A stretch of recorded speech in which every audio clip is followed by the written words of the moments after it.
À 8h moins le quart, l'interview vérité d'Europe 1. Thomas, vous recevez ce matin Richard Ferrand, député socialiste du Finistère et proche, parmi les proches d'Emmanuel Macron. Emmanuel Macron qui a donc quitté le navire gouvernemental, pour reprendre l'image largement citée dans la presse ce matin, qui a eu des mots très durs hier. J'ai touché du doigt les limites de notre système politique.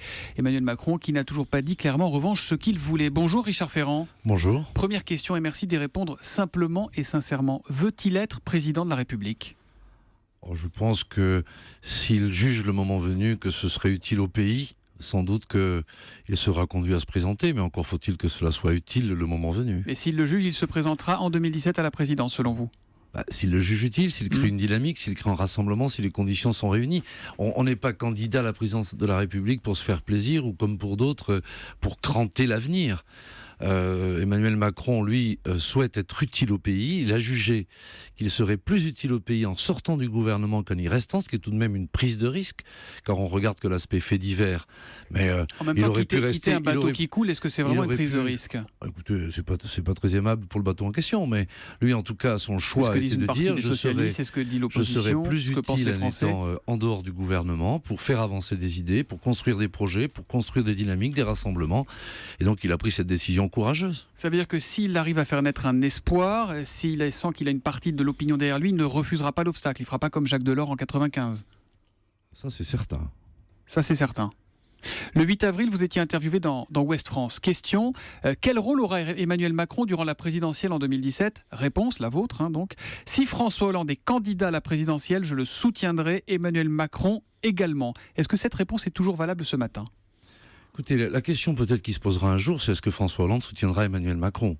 Je crois que les choses qui sont aujourd'hui sur la table, c'est de se dire quelle est la solution pour que les idées progressistes s'incarnent politiquement en 2017. On voit bien qu'aujourd'hui... Ça veut dire, si je vous entends bien, que la solution ne passe pas forcément par une candidature de François Hollande ? La question, elle est de savoir qui portera des idées progressistes et qui sera le mieux en situation pour les incarner. Donc ce que l'on sait lorsqu'on est progressiste, c'est qu'on ne veut pas du retour de Sarkozy, même quand on est un progressiste situé à droite, qu'on ne veut pas non plus retomber dans les conservatismes et les blocages qui aujourd'hui empêchent notre pays de relever les défis auxquels il est confronté. Donc aujourd'hui, l'enjeu, c'est de voir si une dynamique se crée autour de contenu, autour d'idées, car voyez-vous, il faut sortir de ce cynisme permanent, et c'est ça qui différencie Emmanuel Macron de beaucoup d'hommes politiques aujourd'hui de premier plan, c'est que ce n'est pas un cynique, c'est quelqu'un qui mène en sincérité une démarche.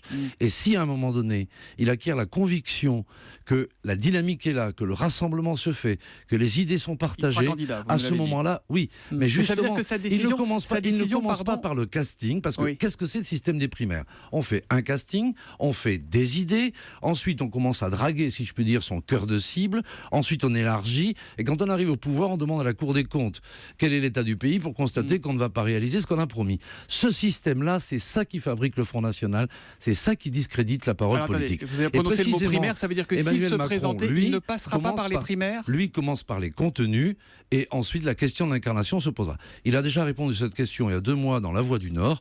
Il a dit qu'en tout état de cause, s'il devait être candidat, il ne passerait pas par le système des primaires que nous n'approuvons pas pour les raisons que je viens de vous donner. Et ça veut dire que sa candidature, si j'ai bien compris ce que vous nous expliquez là, n'est pas liée à la candidature ou à l'absence de candidature de François Hollande. Ce sont deux choses très distinctes aujourd'hui. Vous savez, le calendrier et la démarche d'Emmanuel Macron, d'ailleurs vous avez pu le noter, n'est pas dépendante du choix des autres. Il marche son chemin, comme disait François Mitterrand, il avance et il voit ce que cela produit. Donc maintenant, c'est quoi le calendrier ? C'est à la fois de restituer ce qu'a été la Grande Marche, c'est-à-dire ces dizaines de milliers de conversations que nous avons eues avec les Français pour les interroger sur des choses précises. C'est ensuite de poser un diagnostic sans complaisance de l'état de notre pays. C'est faire des propositions. Et si une dynamique se crée, se posera la question de l'incarnation. Mais de grâce, reprenons l'habitude de commencer par le fond. Demandez-lui plutôt ce qu'il propose, le moment venu, plutôt que de savoir s'il sera candidat. Ça changerait un peu la vie politique. Il faudra aussi avoir 500 signatures. Ça ne se trouve pas du jour au lendemain. Est-ce que vous allez commencer, à titre de précaution, à les recueillir, ces signatures ? pour pouvoir être candidat? Je viens de vous dire comment on va J'ai bien avancer. entendu. Il y a de nombreux élus locaux qui sont adhérents d'En Marche et les choses se feront précisément en Ça serait pas marchant. un problème le cas échéant? Je ne le ressens pas comme ça. Emmanuel Macron a fait le programme du candidat Hollande. Il a été le conseiller privilégié du président Hollande, puis il a été son ministre de l'économie. Ça va être dur de ne pas être comptable du bilan quand même. Mais je vous disais il y a quelques instants qu'Emmanuel Macron était un homme sincère et pas cynique. Si vous avez écouté l'intégralité de sa déclaration hier à Bercy, il assume en loyauté tout ce qu'il a fait sous l'autorité du président de la République. C'est pourquoi, que ce soit du CICE à la loi Macron, il a même indiqué avoir vécu un certain nombre d'échecs. C'est pas si commun que des hommes de ce niveau reconnaissent leurs échecs. Donc c'est quelqu'un qui ne crache pas dans la soupe. Il assume tout ce qu'il a fait. Il a servi le pays à la demande du président de la République et il veut aujourd'hui continuer à servir le pays. Et il est considéré comme un traître par une partie de sa famille politique, la gauche, puisqu'il a redit hier soir sur TF1 qu'il était de gauche. Coup de poignard, disait tout à l'heure Antonin André. Qu'est-ce qu'il vous dit de ça? Il s'en moque? Ça le touche? Oui, vous savez, je trouve que ce sont des... Enfin, ce qui me frappe, moi, c'est la violence, au fond, des réactions de droite comme de gauche sur la démarche d'Emmanuel Macron. Et je me dis, qu'est-ce qu'il fait peur, finalement, à ce système et à ces gens qui ne veulent qu'on ne change rien?